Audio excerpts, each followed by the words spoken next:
There Will Come Soft Rains by Ray Bradbury.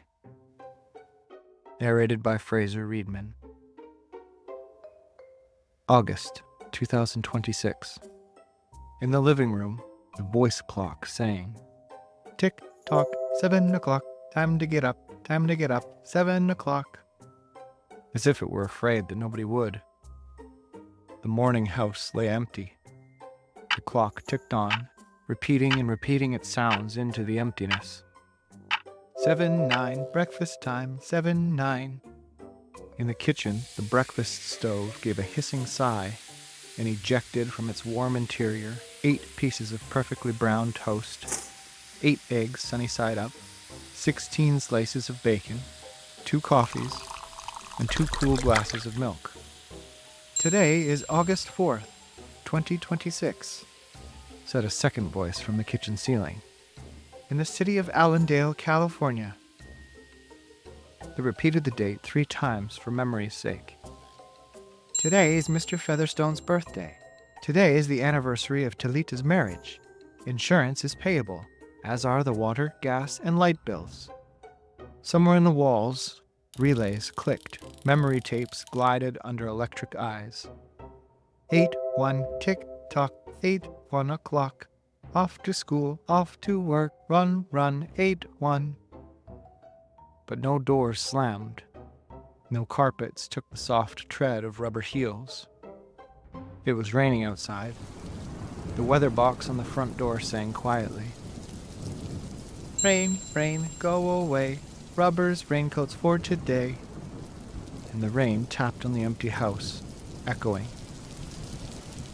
Outside, the garage chimed and lifted its door to reveal the waiting car.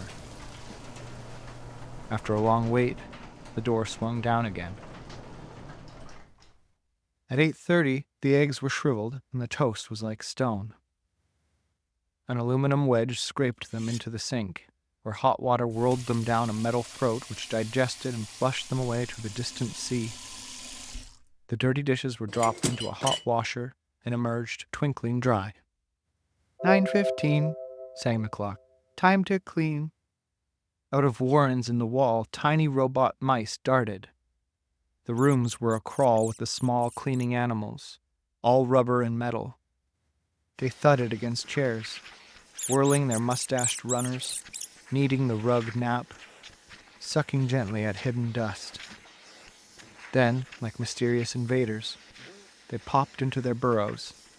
Their pink electric eyes faded. The house was clean. 10 o'clock. The sun came out from behind the rain. The house stood alone in a city of rubble and ashes. This was the one house left standing. At night, the ruined city gave off a radioactive glow which could be seen for miles. 10:15. The garden sprinklers whirled up in golden founts, filling the soft morning air with scatterings of brightness. The water pelted window panes, running down the charred west side where the house had been burned evenly free of its white paint. The entire west face of the house was black, save for 5 places. Here, the silhouette in paint of a man mowing a lawn. Here, as in a photograph, a woman bent to pick flowers. Still farther over, their images burned on wood in one titanic instant. A small boy, hands flung into the air. Higher up, the image of a thrown ball, and opposite him, a girl, hands raised to catch a ball which never came down. The 5 spots of paint, the man, the woman, the children, the ball, remained. The rest was a thin charcoaled layer. The gentle sprinkler rain filled the garden with falling light. Until this day, how well the house had kept its peace. How carefully it had inquired, "Who goes there? What's the password?" And, getting no answer from lonely foxes and whining cats, it had shut up its windows and drawn shades in an old maidenly preoccupation with self-protection which bordered on a mechanical paranoia. It quivered at each sound, the house did. If a sparrow brushed a window, the shade snapped up. The bird, startled, flew off. No, not even a bird must touch the house. The house was an altar with 10,000 attendants, big, small, servicing, attending, in choirs. But the gods had gone away, and the ritual of the religion continued senselessly, uselessly. 12 noon. A dog whined, shivering on the front porch. The front door recognized the dog voice and opened. The dog, once huge and fleshy, but now gone to bone and covered with sores, moved in and through the house, tracking mud. Behind it whirred angry mice, angry at having to pick up mud, angry at inconvenience. For not a leaf fragment blew under the door, but what the wall panels flipped open and the copper scrap rats flashed swiftly out.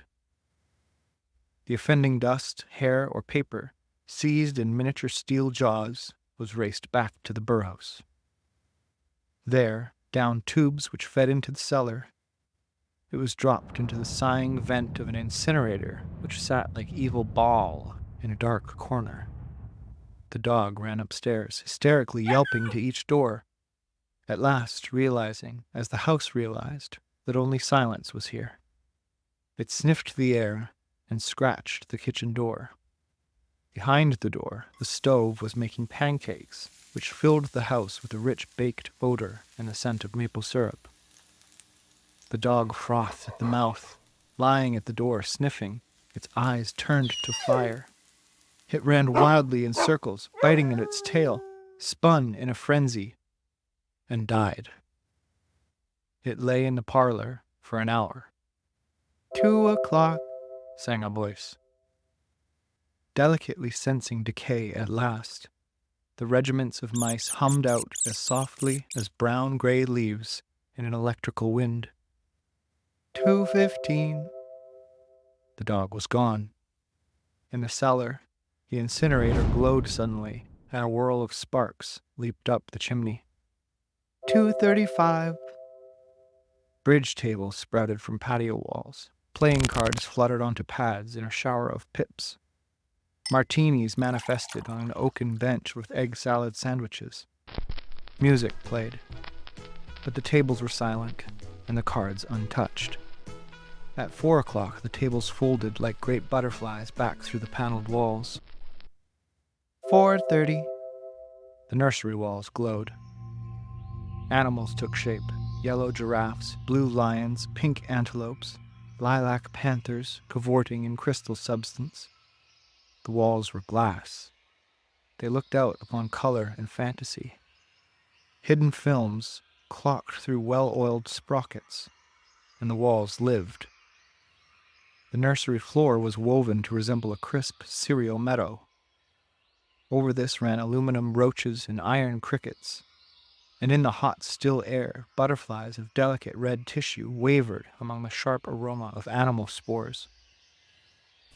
There was the sound like a great matted yellow hive of bees within a dark bellows, the lazy bumble of a purring lion. And there was the patter of okapi feet and the murmur of a fresh jungle rain, like other hoofs, falling upon the summer-starched grass. Now the walls dissolved into distances of parched weed, mile on mile, and warm, endless sky.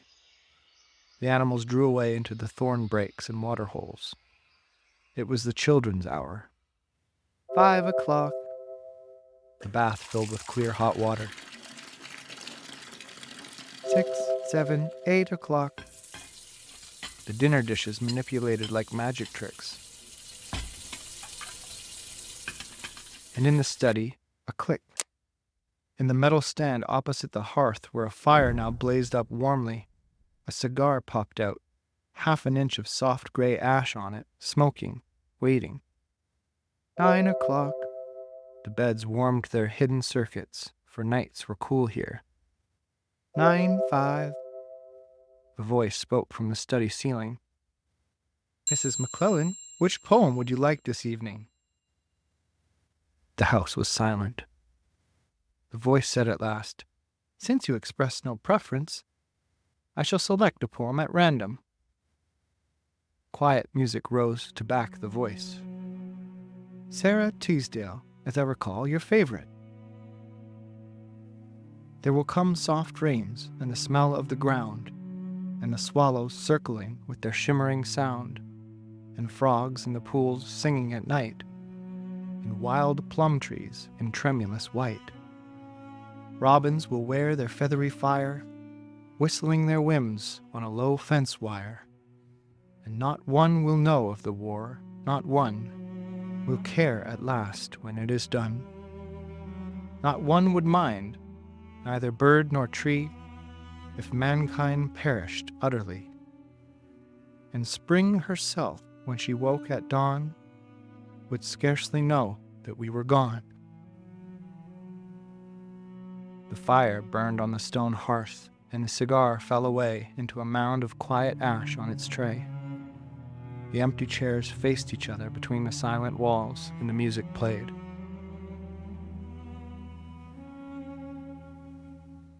At 10 o'clock, the house began to die. The wind blew. A falling tree bough crashed through the kitchen window. Cleaning solvent, bottled, shattered over the stove.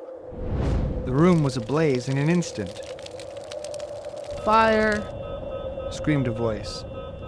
The house lights flashed. Water pumps shot water from the ceilings, but the solvent spread on the linoleum, licking, eating under the kitchen door, while the voices took it up in chorus.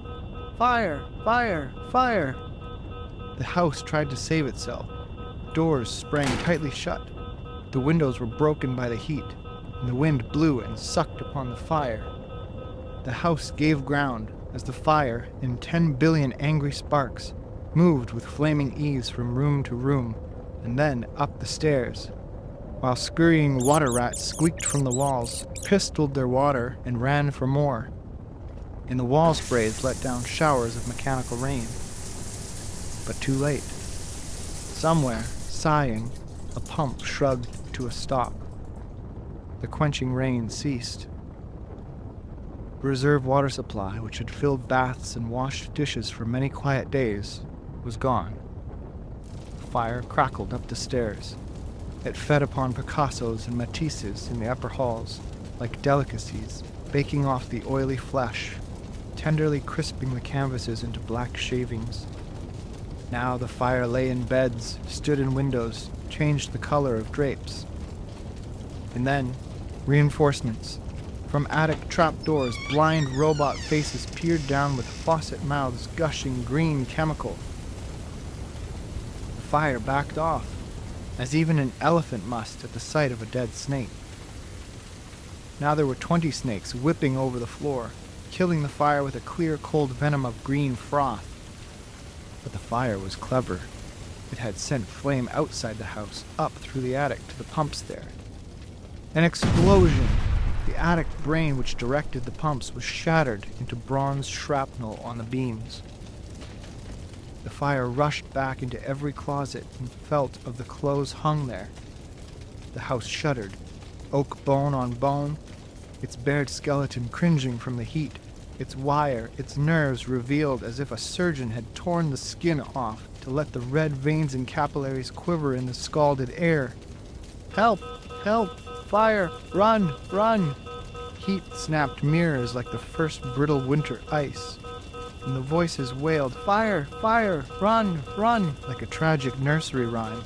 A dozen voices, high, low, like children dying in a forest, alone, alone. And the voices fading as the wires popped their sheathings like hot chestnuts. 1, 2, 3, 4, 5 voices died. In the nursery, the jungle burned. Blue lions roared, purple giraffes bounded off. The panthers ran in circles, changing color, and 10 million animals running before the fire vanished off toward a distant steaming river. 10 more voices died. In the last instant, under the fire avalanche, other choruses, oblivious, could be heard announcing the time, playing music, cutting the lawn by remote control mower, or setting an umbrella frantically out and in the slamming and opening front door. 1,000 things happening, like a clock shop when each clock strikes the hour insanely before or after the other. A scene of maniac confusion, yet unity. Singing, screaming, a few last cleaning mice darting bravely out to carry the horrid ashes away. And one voice, with sublime disregard for the situation, read poetry aloud in the fiery study until all the film spools burned, until all the wires withered and the circuits cracked. The fire burst the house and let it slam flat down, puffing out skirts of spark and smoke. In the kitchen, an instant before the rain of fire and timber, the stove could be seen making breakfasts at a psychopathic rate. 10 dozen eggs, 6 loaves of toast, 20 dozen bacon strips, which, eaten by fire, started the stove working again, hysterically hissing. The crash. The attic smashing into kitchen and parlor. Parlor into cellar. Cellar into sub-cellar. Deep freeze, armchair, film tapes, circuits, beds, and all like skeletons, thrown in a cluttered mound deep under. Smoke and silence. A great quantity of smoke. Dawn showed faintly in the east. Among the ruins, one wall stood alone. Within the wall, a last voice said over and over, again and again, even as the sun rose to shine upon the heaped rubble and steam. Today is August 5th, 2026. Today is August 5th, 2026. Today is...